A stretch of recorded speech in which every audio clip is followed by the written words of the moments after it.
Hey everybody, I am with Nathan at Sampson's Farm.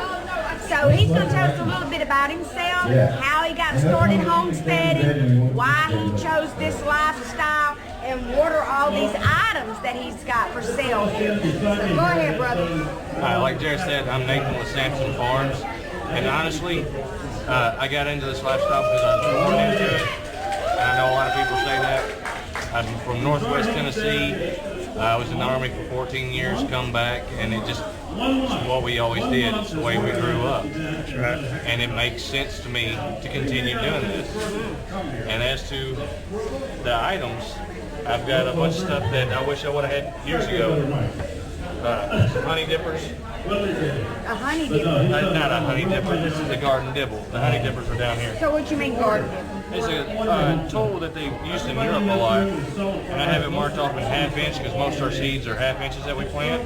But you can also take a seed start, like a tomato start, and hold it up there and get your depth.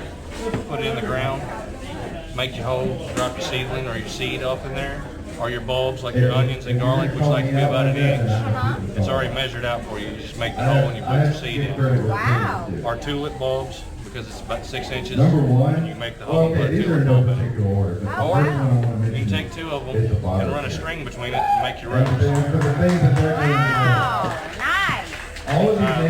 We have So how much you sell these for? These are 15. $15. So if somebody watching this video and they want one of these, do you ship them? Yes, I do. $6 shipping. So you got PayPal set up and all I that? have Square set up for take invoices online. I have a website, Sampson Square site. Okay guys, so you hear that? So if you decide you want any of his products, he sells this on his website, on his YouTube channel. Yeah, my YouTube channel, you can get to my website and everything.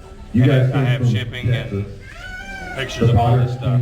Okay, what we got next? Coffee scoop. The Perry from Texas. 2 tablespoons made out of walnut with a little candle. I like that. Another integral. This is one that I was making when I developed that, made out of a sweet gum and then oak, and it's about 1 tablespoon. For the people who crochet, I've turned some crochet hooks. Nice. Reap what you, I don't know if they're still here. Are they still here? We here. There you are. Hey, reap what you sow. Oh yeah. They did an amazing job putting together the party last night. Then we have the stoppers, which I call them kraut stoppers, but they're really a multi-use tool because you can use them for your food processor, you can use them for your meat grinder, anything to stomp food down into something, or you can use it to make sauerkraut or a pickle packer to pack pickles into a jar, a muddler to crush herbs and berries for drinks, anything like that. And then the honey dippers. But they call it a honey dipper, but you can use it for sorghum and molasses too. Anything thick like that. And all this is a big stomper. Beach family. The same as this, but just I made it a little short. Oh, okay. Well, guys, y'all go check out Nathan, and I'm going to try to get me one of these things. Check him out, like and subscribe. If you're new to his channel, ring his bell so you'll get your notifications. The list goes on. Sampson's Farm. Thank y'all. Hey everybody, I'm with the Cajun Homesteader, and he's going to take a few minutes and tell us why he chose the homesteading life, what he's got going on his homestead, and what is his plans.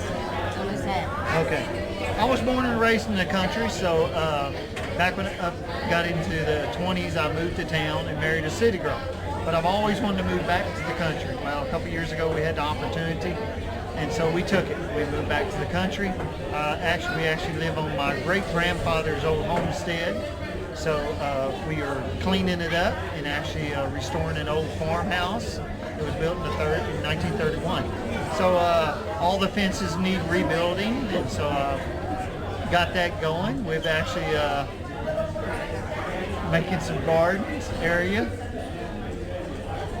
And so anyway, I'm a big knowledge guy. I've studied a lot about homestead and the self-sufficient lifestyle.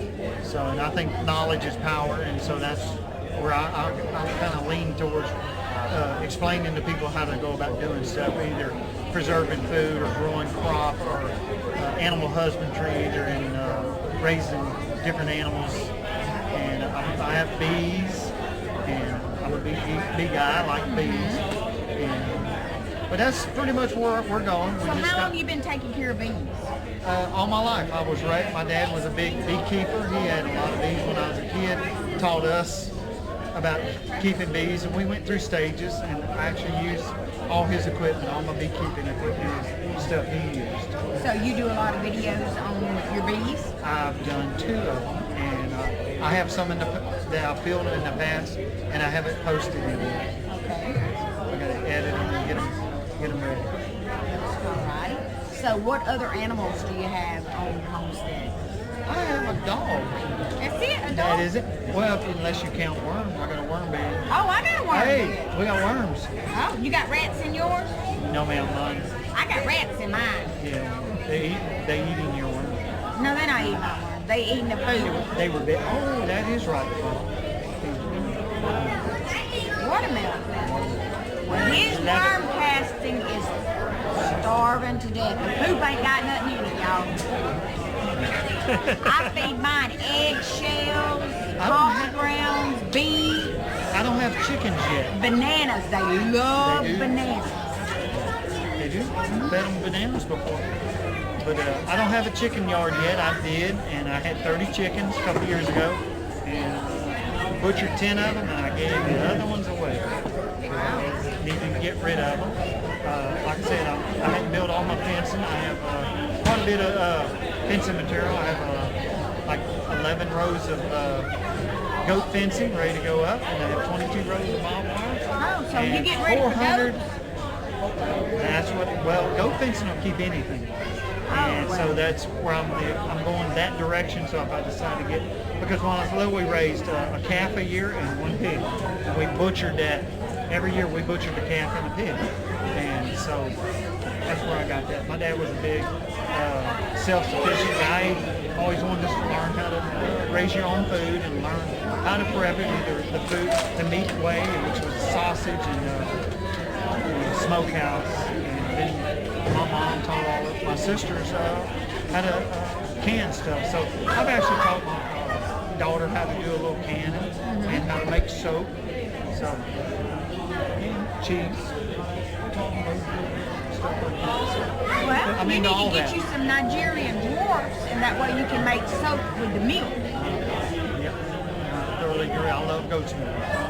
Well, we got goats for sale. Oh, that's a setup. Well, all right, guys. Okay. Y'all go check his channel out and like him, subscribing. You're going to learn about bees, and then y'all be able to follow my baby goats over there to his farm when he buys them. Yeah. Okay. Thank you. Thanks. Hey, everybody. I am with the Botter family, and they're going to tell us what made them decide to start homesteading and what led them to the homesteading lifestyle. Chicken. Chickens, that was our gateway drug, kind of, probably. We started with our chickens. We are urban, so we can't necessarily grow any further than Our little tiny lot that we have an in acre that town. we have, but our goal is to definitely expand within the next 2 years, 3 years, hopefully sooner. We do have a rabbit, and As of last weekend. as of last weekend, but we're only taking baby steps.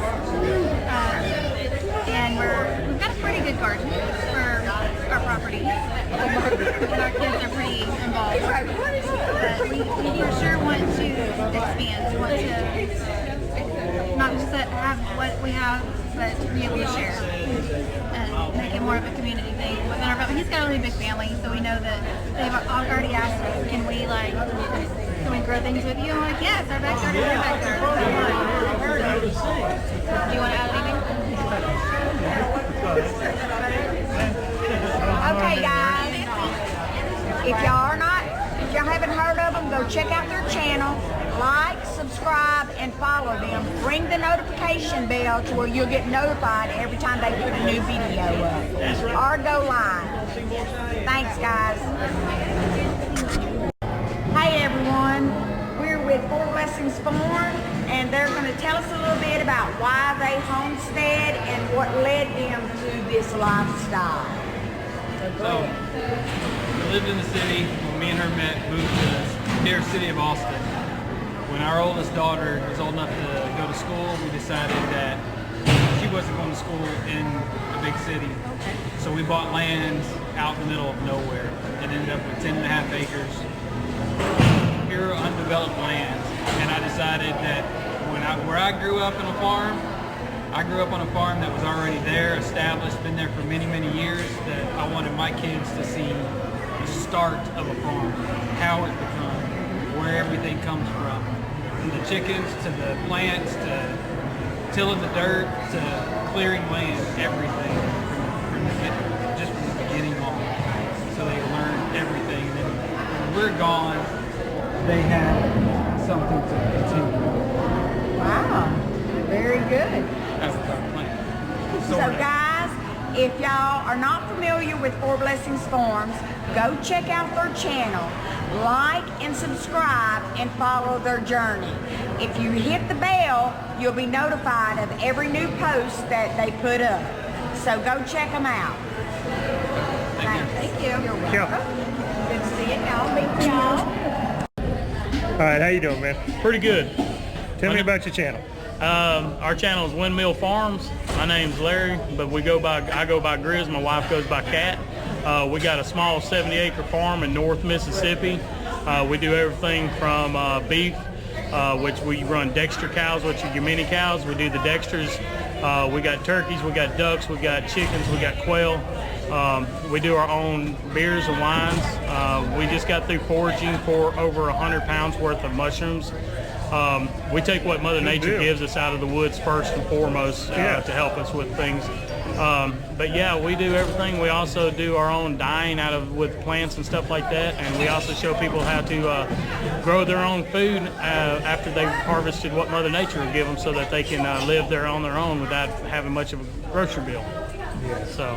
Well, great. Sounds like y'all got it going on, huh? Well, we try, but like anything else, all of us, sometimes it happens from time to time that, we had a bad setback here recently. We went to Texas on a vacation, and while we were there, when we come back, the hookworms had gotten us and taken all 250 of my tomato plants and nearly all of my pepper plants, my bananas, my bell pepper, and everything else.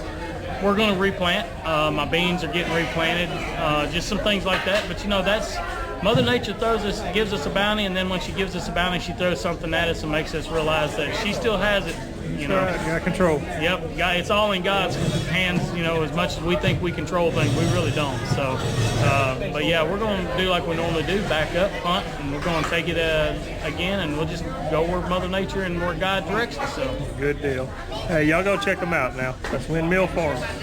We appreciate y'all over there. Reap what you sow. Bye, y'all. No, we're the Broussards from Broussard Homestead. I'm Brett. And I'm Amy. And we are from Lacassine, Louisiana. I'm easily distracted. All right, no problem. What kind of animals y'all got? We have chickens and a pair of guineas that are in with the chickens. We've got rabbits. We've got one lone Muscovy duck. And we're about to get a herd of goats. And a herd of goats? Y'all got bees? We do have bees. I forget about bees. I know, they're not an animal.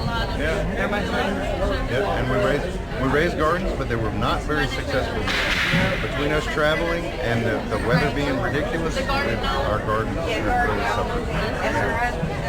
But we do have some fruit trees and different perennials. That's something. Well, good deal. If y'all don't know the Broussards, look them up. Subscribe to them. Ring that bell. Y'all know the drill. Yeah. Thank y'all. Thank you, Todd.